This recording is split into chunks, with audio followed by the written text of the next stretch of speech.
Hello and welcome. Happy Saturday. I hope you're having a fantastic afternoon wherever you are. I hope you are well and enjoying the day. This is Paul Jameson, your host of the show, Your Real Estate Today. I own the companies Jameson Realty, Jameson Property Management, Jameson Property Investments. This show is about real estate, whether you're an investor, a buyer, a seller, a lover of real estate, interested in what you can do or with your home, your mortgage. We're going to talk about a lot of things today. And of course, with me for the mortgage update is Sandy Dickinson with Cross Country Mortgage. She is here today and joining me, and we'll give the mortgage update just a second. Hey, Sandy, how are you? Hey, I'm good. Good. It's so good to have you.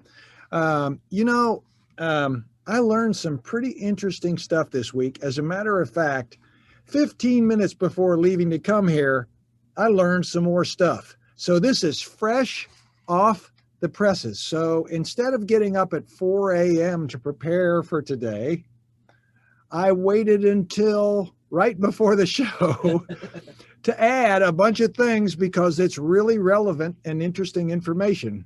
So how about that for fresh? That is fresh. Fresh. All right. Just fresh. Oh, wait, that's trademarked. Can't use that. All right. All right, here we go. 24%, Sandy, 24% of homes bought in 2020 were bought with what? Cash. Ding, ding. All cash. 24% of homes in 2020 were bought with all cash. And this year, they're saying trends will be higher. So my question to you is, that we know that rates where they are right now, it's a great thing to actually get a mortgage. So there's an interesting thing you and I do when someone goes out and buys their home with all cash. What do we say they should do next? Refinance? Ding, ding, ding, ding. Oh my gosh, you're 2 for 2. She woke up on the right side of the bed this morning, unlike me, TJ. TJ's our producer. He's here loyally helping me look better than I should. So anyway, so it's always good to have his famous help in here. But the great thing about that is even though you pay cash in some cases to be competitive, what you do is you call Sandy at Cross Country Mortgage. You go back and you refi and you use cheap money. So that's always a good thing. Next, here's something that is an interesting fact about renters. 1/3 of U.S. renters who are renting an apartment are not happy about the following amenities. The top amenities they wish they had. 31% of renters said they wish they had more what? In apartment. More space. Storage space. Ding, ding, ding. TJ, you got that correct. 31% said they wish they had more storage, so they need a house. Second, 16% of renters say they in apartments wish they had a what? Pool. Good guess, but no. TJ. Dishwasher. Ding, ding, ding, ding, ding. That is correct.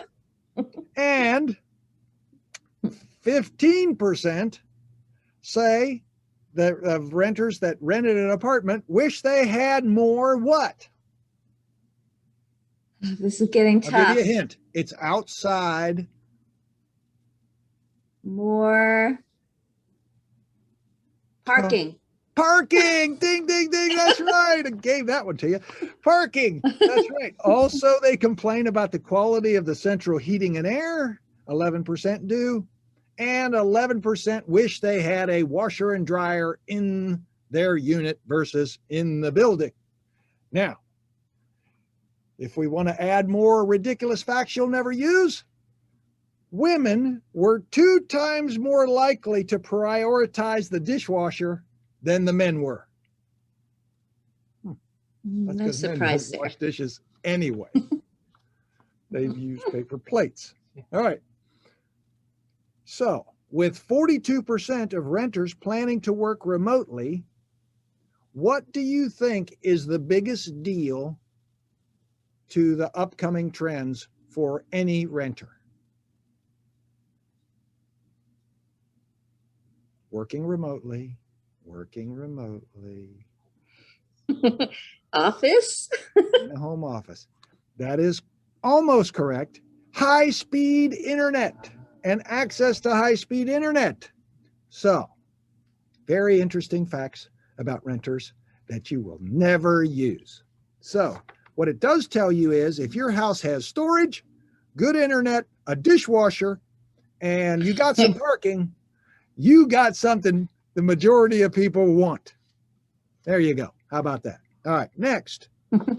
Since the pandemic, luxury kitchens are on the rise for baking. It was really funny to read this article because they compared it to because so many people were watching cooking shows on TV during the pandemic that they got into cooking. And so now the top end smart appliances they show on TV, the similar types of tools and things they're using on those shows. And here's an interesting one. More non-porous, germ-free materials are in vogue. So non-porous materials that are for countertops or cooking boards or other things are now in trends. But what was interesting, instead of the non-porous materials, what tied with it was butcher block was really popular. Now, butcher block, the way I remember it, is wood. That would be porous. You see what I just did there? But I mean, they say they don't want porous materials, but they like wood. Also, tied with the kitchen in demand for the houses, the spa bathroom became more desirable. No step showers, or what they call no barrier showers, heated floors, and the freestanding soaker tub that everyone thinks they'll use, but they never do. How about that? Okay. Last, before we go to the mortgage update, there is a huge jump in vacation properties. During the pandemic, the prices are up 4% already since last year. Lake properties around here are going crazy. Try to buy one and you'll see. And people are just looking for a place to escape. And they're actually selling their larger home and splitting them into two homes, a home to live in and a home to vacation in. So 1 equals 2. There you go. So, Sandy, with Cross Country Mortgage, what is our mortgage? Okay, well, I have some stats too, because the buyers have become gamblers. So 18% of buyers are now waiving their appraisal contingencies, and 13% are waiving inspections. It's a little risky, but they're doing whatever it takes, I guess, to get these houses that are so hard to get. Good news is that new building is happening. However, it's tough. It's still tough on the lower end because lumber prices are so high that the margins are so compressed. It's hard to build a really low priced house. Mortgage apps were up 6% last week, and refis were up 10% last week, and that may be the result of rates seem to have come down just a tad, not significant, but maybe by an eighth or a quarter. And so that's good. They're about 0.25% better than last year. And we're looking at rates probably staying steady, but at least till the 15th of May. And then they're probably going to go up. So people are using their stimulus checks now for investment and savings, which I thought was interesting. 37% of those stimulus checks are used for that. I guess they're using Robinhood and accumulating cash and then buying houses with the cash. Yeah, that seems to be what's happening right now. Well, if they need to do a refinance or they're interested in a purchase, how do they get in touch with you, Sandy? They call my mobile at 704-577-0144. 704-577-0144. Sandy Dickinson with Cross Country Mortgage. Thank you, Sandy, for the mortgage update. You're welcome. And we are going to talk more about your real estate needs. We're excited to spend Saturday with you to show your real estate today here on News Talk 1110 99.3 WBT. Stay with us. Welcome back, friends. The show your real estate today. It's Paul Jameson. I am so glad to be spending my Saturday with you. I'm the owner of the Jameson family of companies. That's Realty, Property Management, and Property Investments. Thank you for spending your Saturday with us. I was just talking with TJ in the break, so he has encouraged me. I am emptying a storage building that we have accumulated a bunch of junk in. And we came across, while we were doing it, a family of possumus, mother and 6 babies. And I shot some video on my phone. So if you go to the Jameson Realty YouTube channel, it should be there. So if you want to see something that's pretty hilarious, and we called in the Ivy team, and they came. It's pretty dang funny. So I didn't show the picture of Carrie on top of the washer and dryer because I would have never heard the end of that. Right. Yeah. So TJ did not encourage me to actually show that one part. So I took that out. I edited that out. But it was really interesting at the first segment when Sandy talked about 18% of buyers are waiving the appraisal and 13% are waiving the inspection. Man, that's some crazy stuff. Wow. But in order to win, if you're confident and you really want the house, sometimes that's what it takes to win. And I see a lot of people do it. Well, I also wanted to reach out this week as I'm dealing, as we talk about with the work around getting rid of stuff. I came across a company that, and again, you all don't hear me do this very often, but I came across a company that actually performed a service for me that a lot of us won't admit we need, but we do need. Ryan Barkley is the gentleman's name. He's the owner. And then Barry Jones is their kind of lead guy, the sales guy. They have a company called Junk Luggers.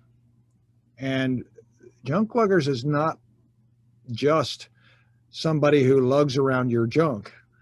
They actually are focused on taking what you are getting rid of, donating it, recycling it, and reusing it.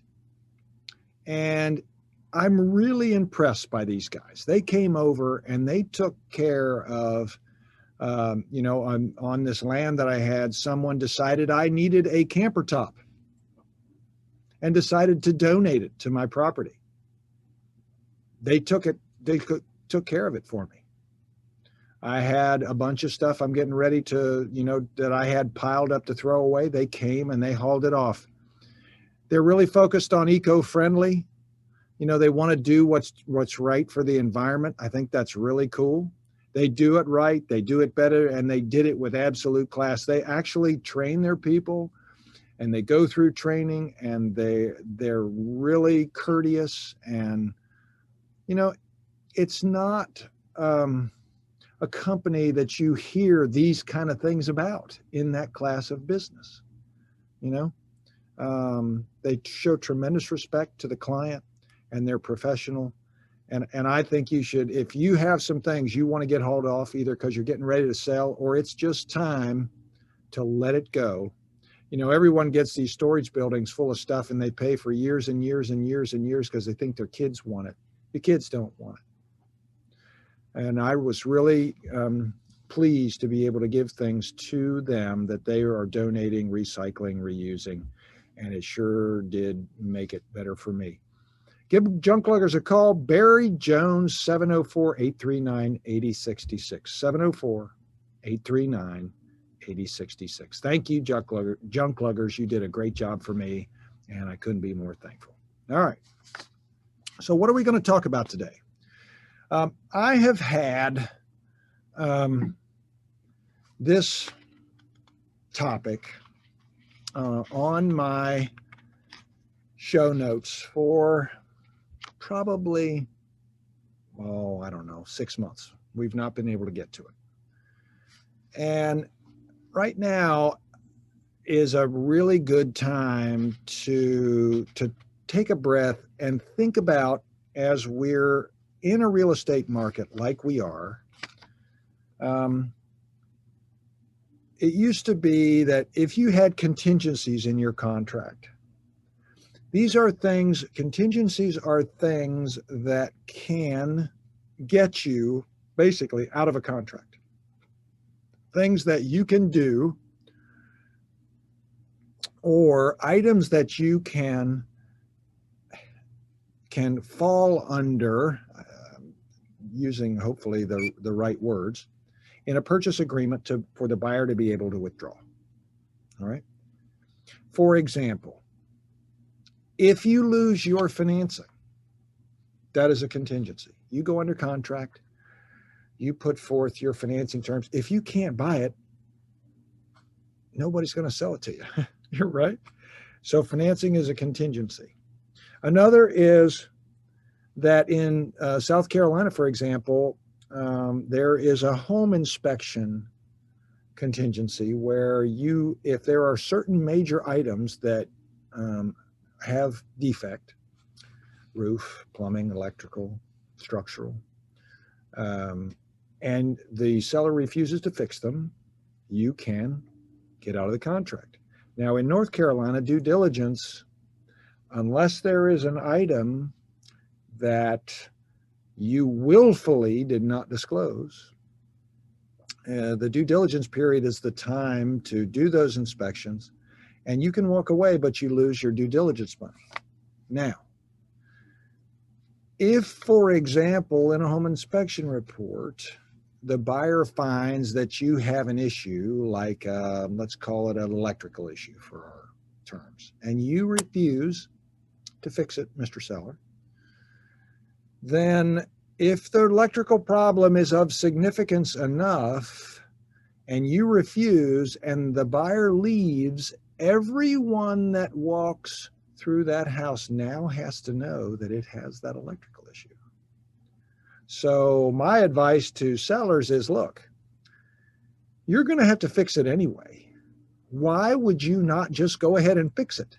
Because if that buyer walks, you're going to have to tell everybody that goes through the door that you have X issue. So fix it. Also, a contingency can be an appraisal. An appraisal falls short of the actual purchase price, and the buyer and the seller cannot come to terms. Of course, if you've got this appraisal waiver, still, let's be honest, during the due diligence period, doesn't matter what kind of waiver, saver, or haver you got. You can walk away, buyer, anytime you want, for any reason. You break a nail, you can walk away. You're going to lose that money, but you can walk away.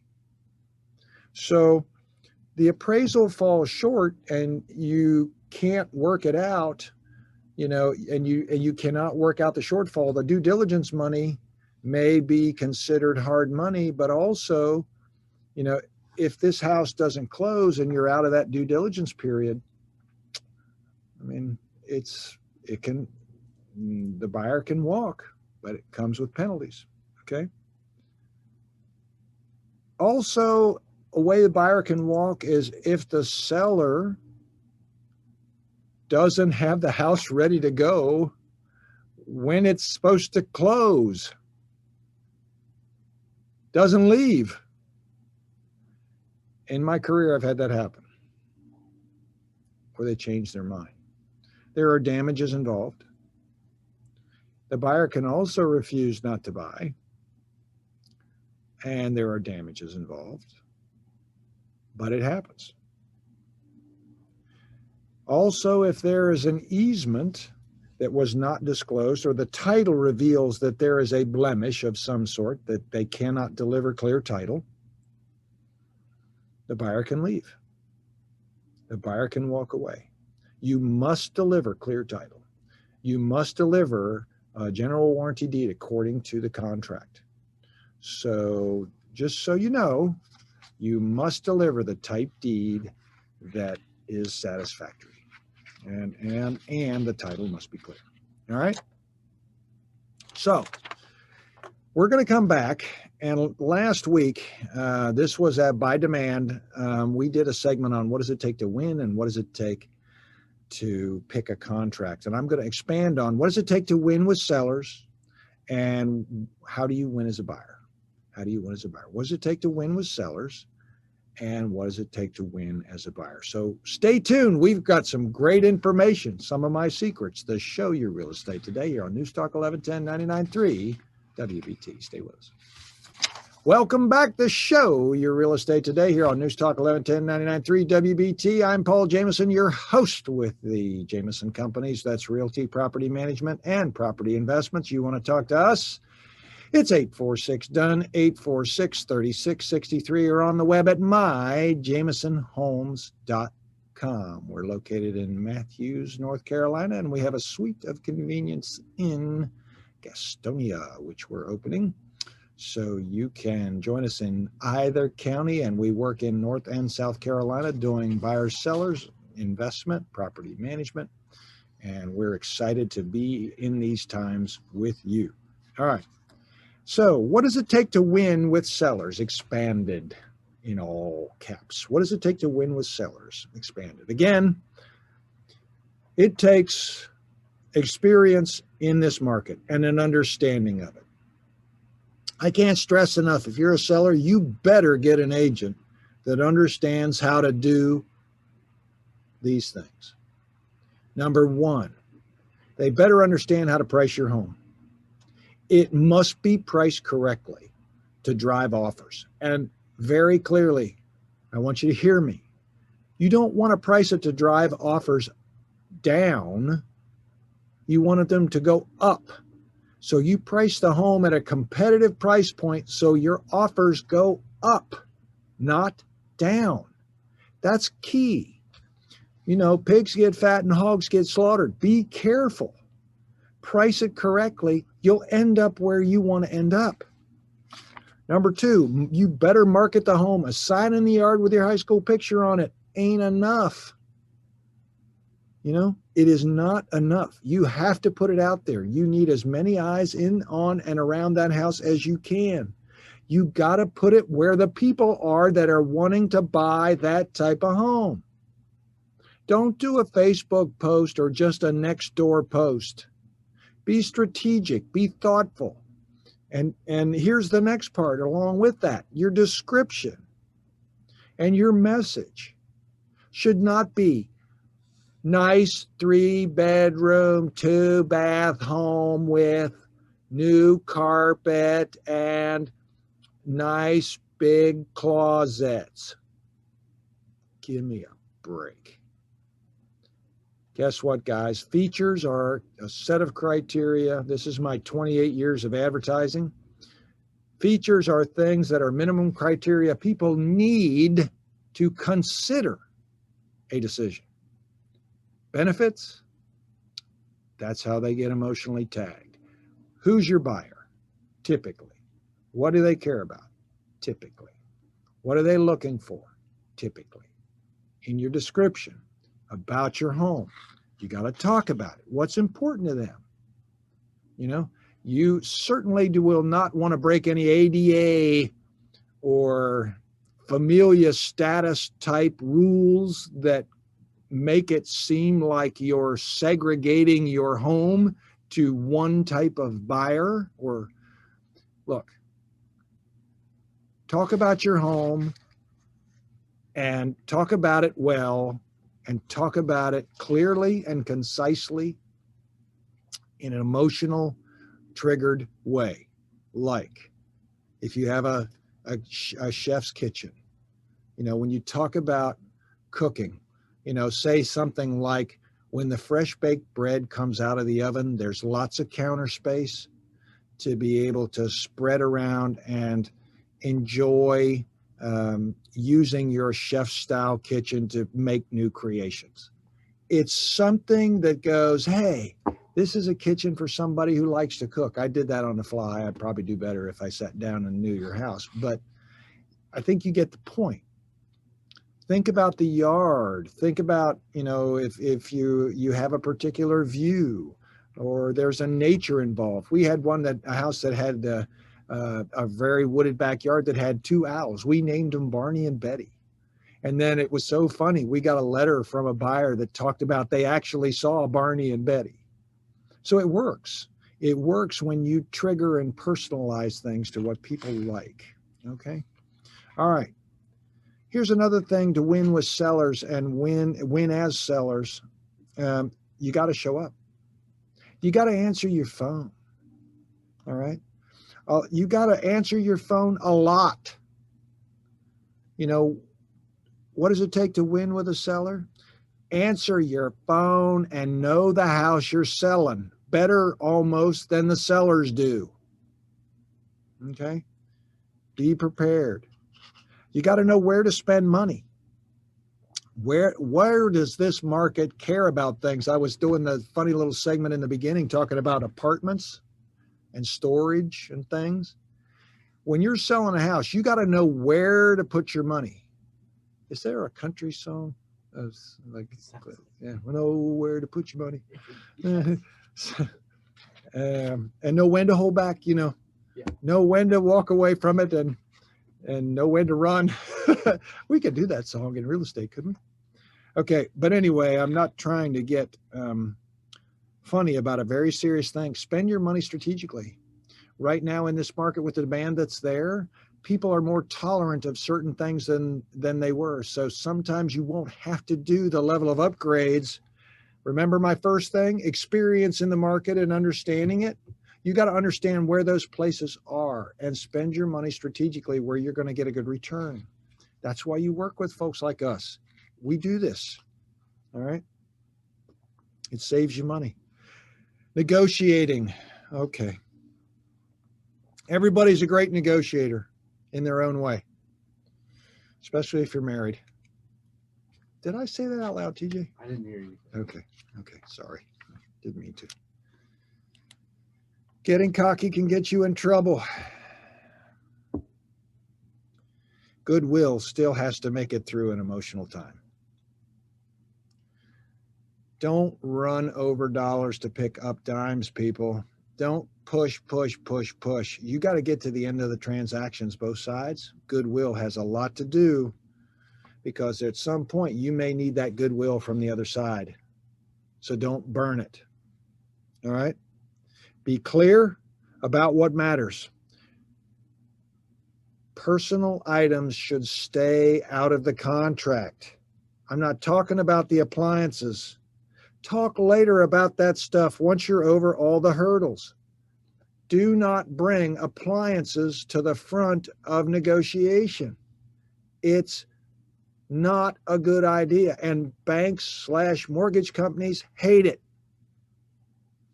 And I've seen deals go upside down over a clock. Don't. All right. Make the home available. Guess what? It'll be on the market a shorter period of time if you allow people to show it. The first weekend, we try to tell sellers, go away. Nicely. Last, get a backup offer. Yes, I said that. Get a backup offer. If 1/3 of the houses that go under contract, if they're falling out of contract nationally, that's a 1 in 3 chance that your contract is not going to go through. Now it's, I'm sure, a lot lower in this area, but just think about what I'm saying. If there's a statistical chance, call it 20%. You got a 1 in 5 chance that your contract is going to go through. If you love a house and lose, go in there and put a backup on it. If you're a seller, take a backup. It's leverage against the primary of contract, number one. And number two, you don't lose a beat.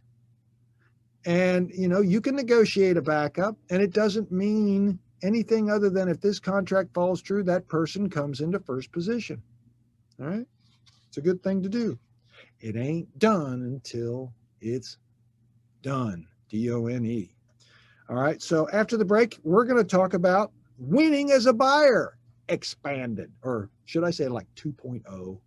I am so out of it. I do not know this hip stuff, man. I am not with it, you know. It's all right. It's the gray hair. What can I say? The show, Your Real Estate Today. We're here enjoying Saturday with you. You can reach us anytime at 846-DONE, 846-3663, or on the web at myjamisonhomes.com. Watch us on YouTube. Watch us on WBT.com. You can also download our podcast or listen to us in a bunch of shows back. So stay with us. We'll be right back. The show, Your Real Estate Today on News Talk 1110 99.3 WBT. Welcome back to the show, Your Real Estate Today. It's Paul Jamison, your host with the Jamison Companies, Realty, Property Management, Property Investments. Here spending Saturday with you, talking about your home. If you're just now tuning in, we thank you. We're talking about your home, and we've been talking about all kinds of things, from what does it take to win as a seller or win with the seller, and what does it take now to talking about winning with or as a buyer. All right. So I'm going to expand on this a little bit. Now, if you all remember, what was the first thing I said? What does it take to win with a seller? And it is understanding the market and having the experience that you need, right? Well, guess what? The number one thing with a buyer is the same thing: understanding the market and educating your buyer about what they're about to expect. We met Mike, one of my agents, and I met with some brand new buyers last night. They're the daughter and son-in-law of some dear friends of mine, Bev and Ron's daughter and son-in-law. And they were really new to the whole buying process. So we walked them through what is happening and what they can expect. And it's going to save them eons and eons of time, us too. Because when they find the house they want, one of two things is going to happen. Number one is they're going to win. That's what I'm optimistic for. You know what number two is? They're going to do everything they can to win. And if they don't win, they're going to write a what? Backup offer. And I'll add an A to that, or a 3. Or third, they know after it's over that they've done everything they can to win, and realize if they don't win, they weren't meant to win, and that there's a better house out there for them. So educating the buyer not just saves us a lot of time, it saves the buyer a lot of time and a lot of emotion. And is it a little confusing? Yep. But is it important? Yep. Does it scare some buyers? Oh, yeah. But education, clarity is power. Helps you get through the process and do it well. All right, so buyers, especially those of you who are joining the ranks of a Southern culture from up north, you know who you are. Quit wasting your time. This is not a place where you can come down here and say, oh, the house is priced for $500,000. Let's offer them $350,000. Stop it. You ain't from around here. Find somebody who is and trust them and let them help you. Stop wasting your time, because I guarantee you won't waste mine. All right? Stop trying to win by calling the baby ugly. Do not be calling the baby ugly. That baby's beautiful to somebody.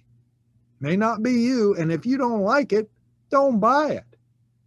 But in this market, you're not going to win by calling the baby ugly. All right, next. We have this new Phenom that buyers are doing now called the love letter phenom, where they write a love letter to the seller to try to emotionally get them. This will be so perfect. I can see my children playing outside in your spaciously lush yard. Sound familiar? We were talking about the description earlier to try to emotionally tag. The buyers are doing the same thing by trying to emotionally tag the seller because they know people care about who they sell their home to. Now, does it work sometimes? Oh, yeah. But where's the risk? Let me tell you where the risk is. Fair housing. That's a ticking time bomb. Fair housing. Just like in the description. It used to be we couldn't call a neighborhood walkable. Why? Because not everybody can walk. Well, you, Mr. Seller, you get this love letter and somebody finds out that you sold it to them and they didn't have a fair chance, and they raise the red flag saying that that's a fair housing violation, you're in for some ugly, possibly. I'm not an attorney. Please consult your attorney for more information, but I had a good night's sleep last night. I'm telling you. So just be careful with the love letters. I had somebody actually leave a thank you note in the home to the sellers. I didn't like it. I think that's stretching it because they're trying to go around the process to get people emotionally tagged. I don't like it. All right. So winning as a buyer, here you go. This is rocket science. I know you know. I know you've been going to school from home, but this is rocket science. We're going to do this together. Here it is. You ready? I don't know, TJ. You think they're ready? They're ready. They're ready. Okay. All right. Listen. The word in air quotes is listen. Listen to the seller. Tailor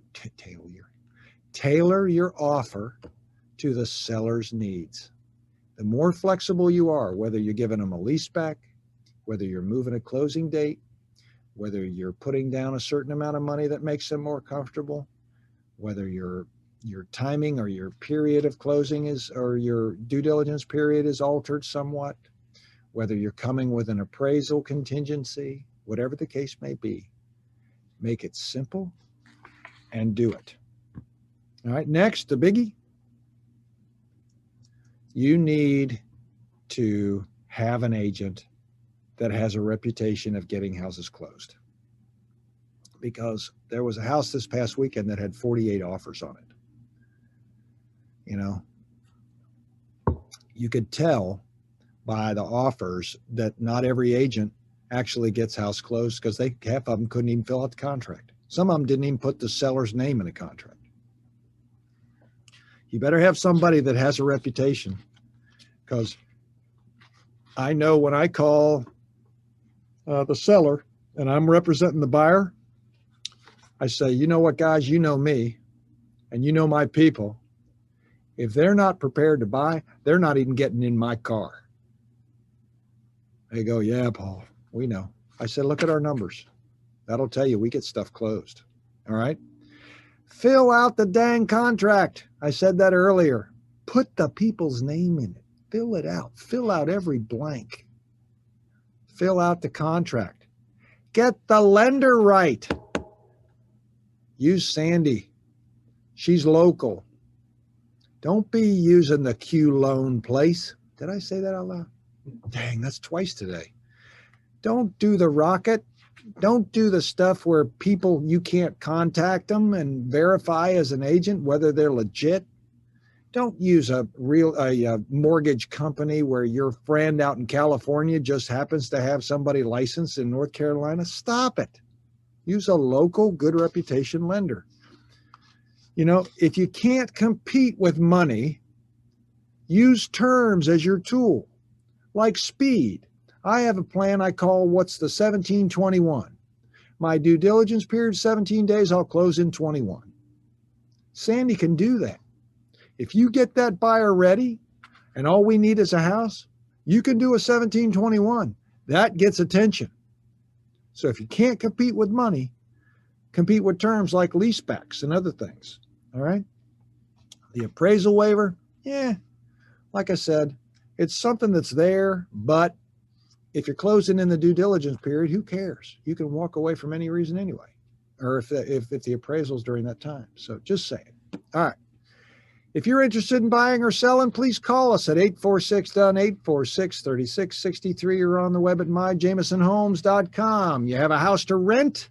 Jameson Property Management, we love to help you. Or if you're interested in investing in real estate, we love to help. Give us a call. Thank you for the opportunity. God bless. It's been a pleasure to continue to serve you all. We'll talk to you next Saturday, the show, Your Real Estate Today, here on News Talk 1110, 99.3 WBT.